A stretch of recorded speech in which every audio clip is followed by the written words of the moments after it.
Chris Knauer is a local home builder who builds homes and multi-unit properties for himself and for clients throughout San Luis Obispo County. In this episode of the SLO County Real Estate Podcast with Hal Sweasey, the team goes through the process and some of the challenges this route has presented in recent years. Cost of acquisition is something you have to pay close attention to if you decide to go this route.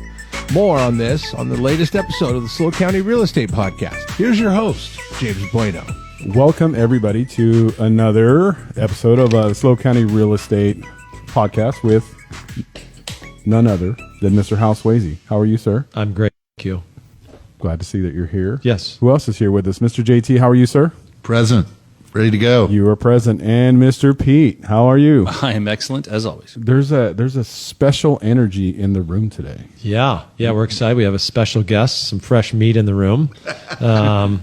Longtime San Luis Obispo resident and someone who is in the building and development business, Mr. Chris Knauer. Chris, how long have you been in this area? 30 years.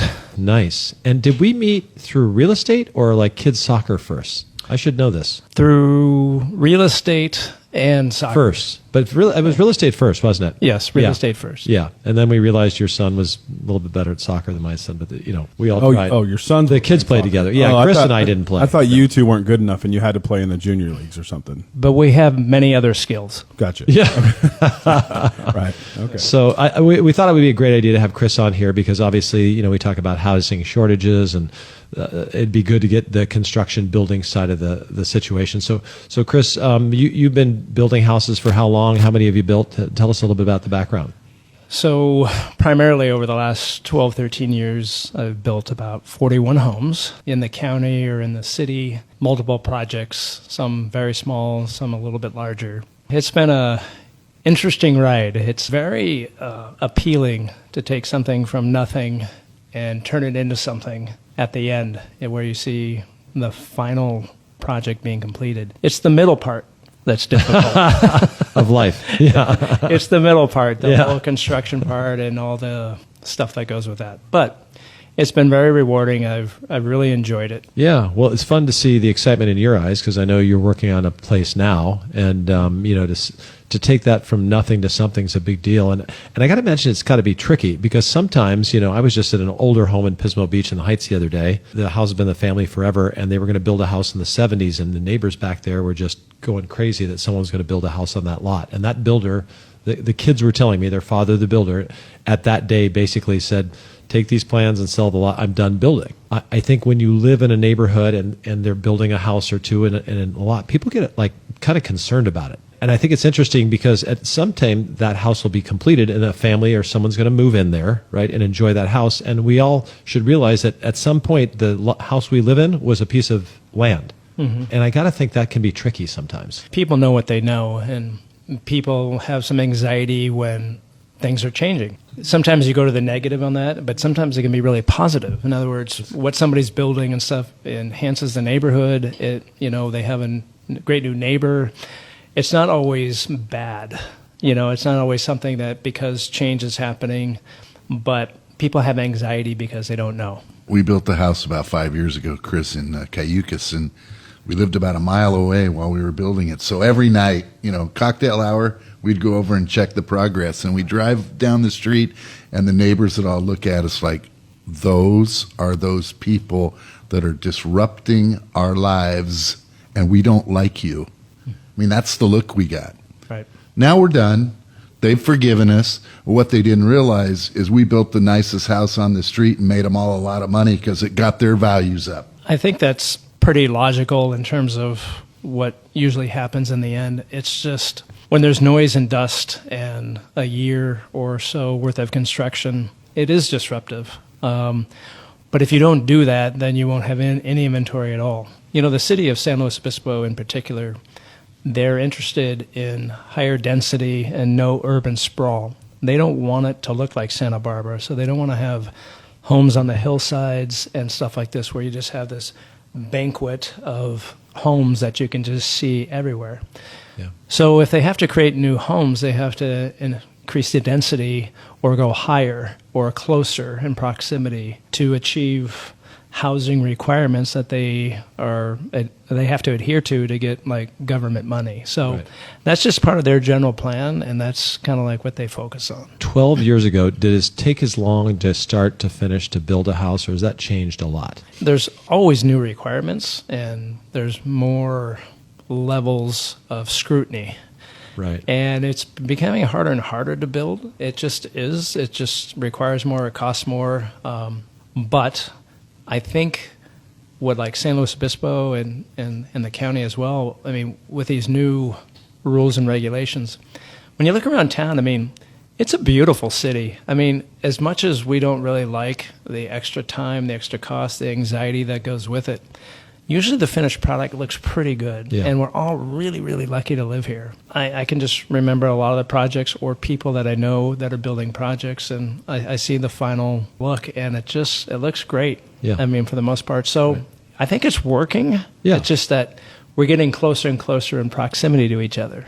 Yeah. So that causes some anxiety. As you look at it, I guess, what's probably the most challenging thing that you have to do to get a home built? Your acquisition price has got to be at the right price. Otherwise, it just doesn't make sense. I mean, there's a lot of obstacles that maybe you don't even know that will happen until you get into it. I could give you 100 examples, but bottom line is that if there's not a lot of room in the ultimate price of your finished house based on where you acquired the land at or change the entitlements, you could buy a house that has one home on it, but it might be big enough where you can build 4 homes on it. And if your acquisition cost is low enough that you could support the extra construction costs, then you can do it, and it will be worthwhile, profitability wise for you. Right.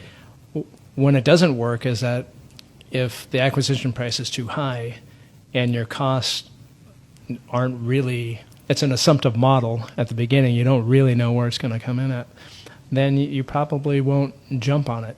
I think it's more and more expensive. I think the construction industry is a nomadic industry in terms of there's a lot of people who will be here for 2 years and then they'll go to a different city or a different county or a different state. They move around a lot. The trade in itself is difficult because it's always moving. Right. They don't stay on a job for 10 years. Yeah. They might work for a company for a year and somebody gives them an extra $3 an hour and they might go up to Fresno. Right. And they move around a lot. So that's been difficult. A lot of people think of people are builders or, they have all these resources and whatever. But do you remember your first house and how did you get started building? So tell us about the first house you ever owned. Was it here in San Luis County you bought your first home? First house I built up in Pismo Heights, but I had a contractor. Right. I didn't build out a home on my own. And so I just had to figure out how I could pay for it. So Right. I bought the land and had a contractor build it. There's not many people I know that just go, I want to build a house. Or Right. if they do, once they start looking at it, they go, wow, that's tough. Well, So- the advantage is this, is that especially if you have a contract. I mean, if you want to build a home, you don't have to build it yourself. You can hire a course. contractor to Yeah. do it. But the advantage of it is you get to have what you want, Yeah. versus buying something. Most, probably all your clients, they go into a house and they like everything, but they don't like this. Right. It's not perfect, right? Of course. So there's always this little bit, where is it acceptable and they'll buy it anyway? Yeah. Or is it something that is not acceptable and they move on to a different house? In this particular case, if you find a piece of land or something like that, or you find a place where you could add on to the existing house, then it becomes your own, and then it becomes personal. What have you seen in terms of costs in general? I mean, you've got labor costs and supply costs and all that sort of thing. I mean, how does that look now versus 2 or 3 years ago? And what does it look like if you could guess going forward? Definitely a lot more expensive. My building costs have gone up, considerably, but there's so many different aspects of it. It's just not raw material costs, it's labor. Sure. And when COVID happened, all the pricing got increased, inflation increased, and it's starting to come down a little bit, but, and it was a supply and demand because they were laying people off, people weren't coming to work, and these were the manufacturing plants that were giving you the raw materials. So it's definitely more expensive. So you need to take that into account when you're actually building something. What Right. used to be a certain price, you have to put 20 or 30% on top of that, or sometimes even as high as 50%. But there's also a lot of other variables. I mean, like construction costs, but you have your soft costs. I mean, are you borrowing money? Were you borrowing money at 4% on a construction loan 4 years ago, and now it's 8 or 9%? Those are costs that go into the construction costs, or is your contractor. I mean, all these things are added on to all the raw material and labor costs. Of the 41 properties that you've built, seems like since I've been around here, the ones that I've witnessed, most of them are multifamily projects. Most of them are multifamily, and some of them, are single-family homes, and some are, condominiums, and it's just a wide array. So when you start out to build a project, are you kind of aware in your head already? Is it a project that we want to hold as a family, or is it a project that we want to move soon after completion? It depends on the location. A lot of the stuff I've done over by Cal Poly, I've always known I was going to rent them out. 2 are going to be rented out, but of the other 6 homes in a building right now, they'll be sold. So it just depends on where it's located, what your appetite is for holding it, or trying to recapture some of your costs by selling them and hopefully making some profit. I'm sure you've seen a lot of changes in the rental market here in San Luis Obispo, huh? Yeah, to be honest, I mean, it's gone up considerably. And, Cal Poly is a big driver of that. Obviously, they're increasing their own students. They've got construction projects going all the time with new dorms and new food venues and other things. I think with Diablo Canyon, staying around, and I think San Luis Obispo is in a really big sweet spot.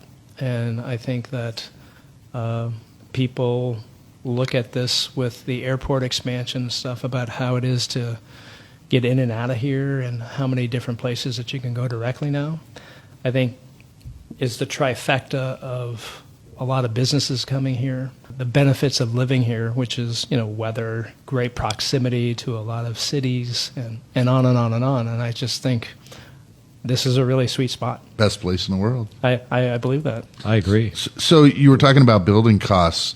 During COVID, I'm sure you were hit hard by the supply chain issue.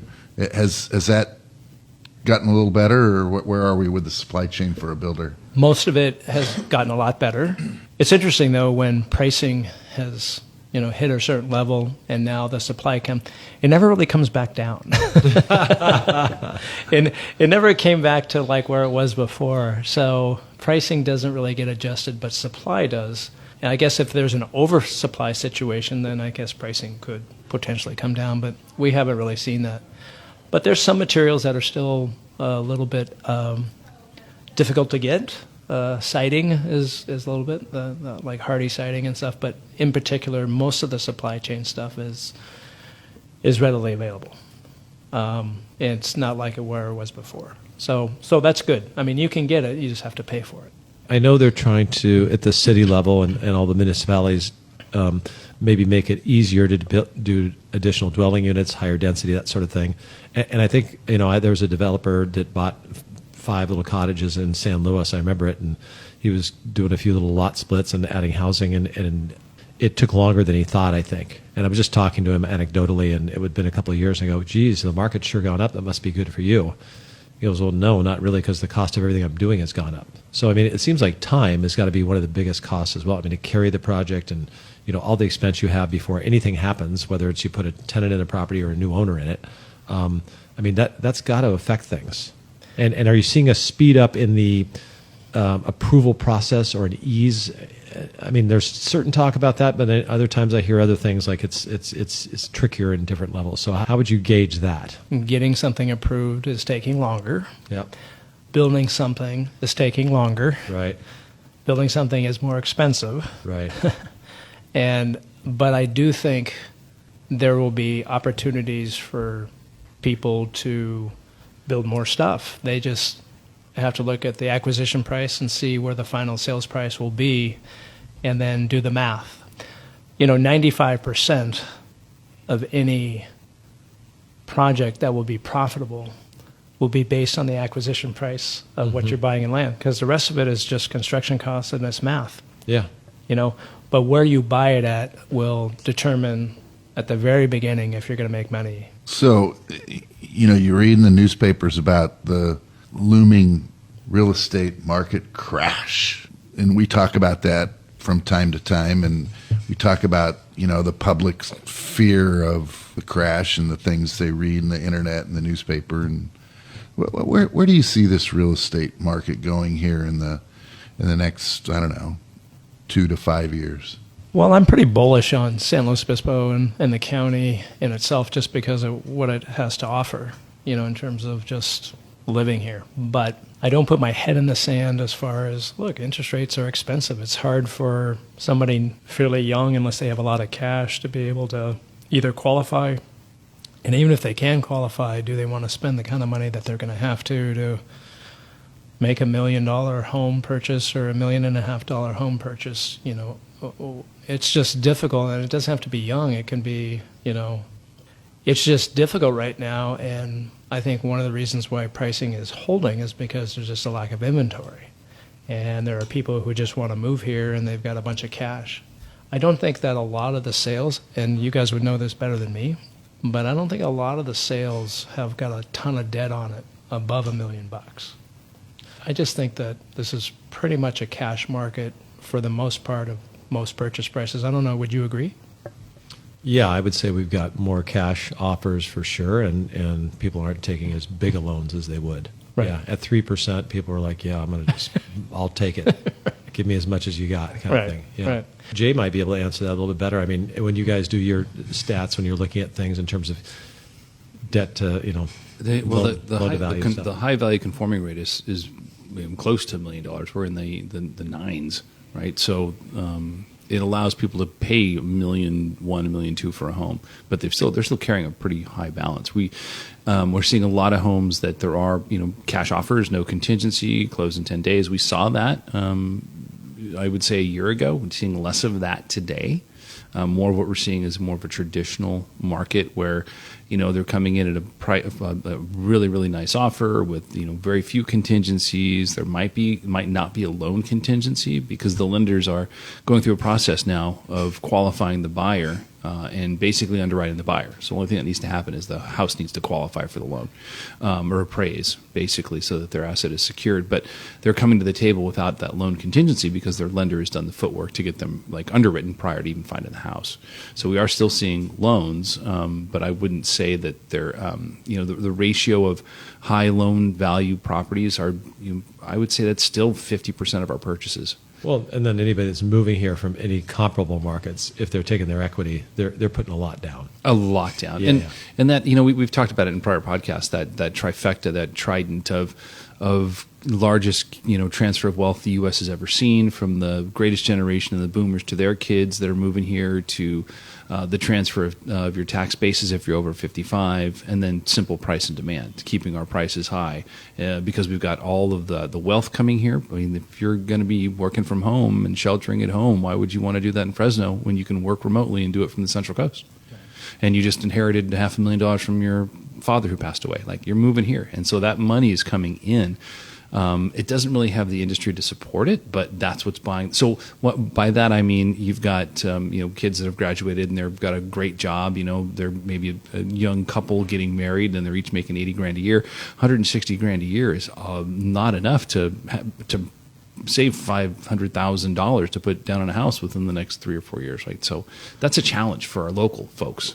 Being in the development business and trying to sell some homes and things, you look at some of the metrics of what the community is at today and where it's at tomorrow. And, and I spent a lot of time actually in research, and there are significant companies that are looking at large plots of land that are looking to build a employee campus of 500 or 1,000 or 3,000 people because of the airline situation. I mean, before COVID, there was a flight that was going to be brought in that was going to be direct from here to Chicago by United, and that's being re-looked at again.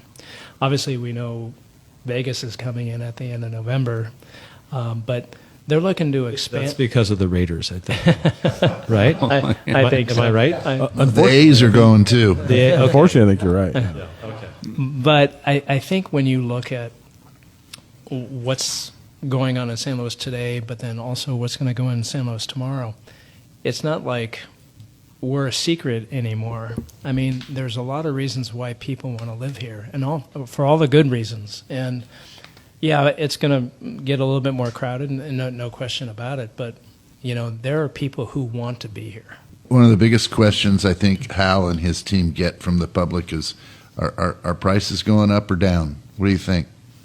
We've seen probably the worst of the interest rates. At least that's what I'm hoping. I think that if you look what the forecasts are looking for, like in 2024 and 2025 and beyond, they're looking at interest rates are going to soften and they're going to go lower because the federal funds rate is going to also go lower. And even though interest rates aren't directly tied to that, it all has a commingling of strategies, with that. And I think as interest rates go down, I think you're going to get more activity than you already have. And there's going to be people who maybe are coming in at a high interest rates that they're just going to refinance, and they're going to be happy that they got it. Yeah. It's just something that you have to qualify, and you have to, be able to withstand, the current payment structure. Right. Chris, can I ask you a question on timing when it comes to building? On average, I know every project's probably a little bit different, whether it's multifamily, single-family residence. From start to finish, from the day you close escrow on a property to being able to put a tenant in it or put it back on the market for resale, what's the average time for a developer or builder like yourself? By the time I bought the piece of property, I changed the entitlements, did the architectural plans, built it out, and then had somebody move in. I always wanted to do that within 2 years. Okay. 2 years was my thing, and it's always worked. This particular project that I'm working on is going to take about 6 months longer than that. It's just it's more complicated, so it's not like it's what I've done before, but it's more complicated. It's in tight proximity, and there's just a lot more going on. So, in this particular case, by the time I buy the property and when I bought the property, by the time I finish, it'll be 2.5 years. But most of the time of everything I've done from when it's been purchased and when it's been completed has been 2 years. That's probably why more people don't want to build a house. I mean, 2 years of doing that. Yeah. Yeah, mine was 30 months. 30 months. 30 okay. months. Yeah. Well, there you go. Well, Chris, thank you so much. I mean, you actually bring so much experience and insight into this, and I know you study it and do things closely. So thanks for taking the time, and thanks for being a great client. Our number one client, by the way. Number one by Yes. far. Well, thank you. Do you mind if I take this water and these chips? You can have all the chips. No, none of the candy bars, but you can have chips. Thank you. Yeah. All right, guys. Enjoy. Thank you very much, everybody. We will talk to everybody next week. We'll see you later. Good job, Chris. Nice Thank job, you so much. Thank you for listening to the Hal Sweasey podcast. Be sure to subscribe and rate this podcast. It comes out every Monday, so check for it in your feed for the latest information on the San Luis Obispo County market. The SLO County Real Estate with Hal Sweasey podcast is available wherever you get your podcast and on halsweasey.com, where you can find current listings and other real estate tips. halsweasey.com, that's HALSWEASEY.com. I am James Bueno, Director of Marketing for the Hal Sweasey Group. If you're looking for anything real estate, give us a call, 805-781-3750. Hal Sweasey is a licensed California real estate broker. DRE number 01111-911. The SLO County Real Estate with Hal Sweasey podcast is a production of AGM Podcasts. Subscribe wherever you get your podcasts.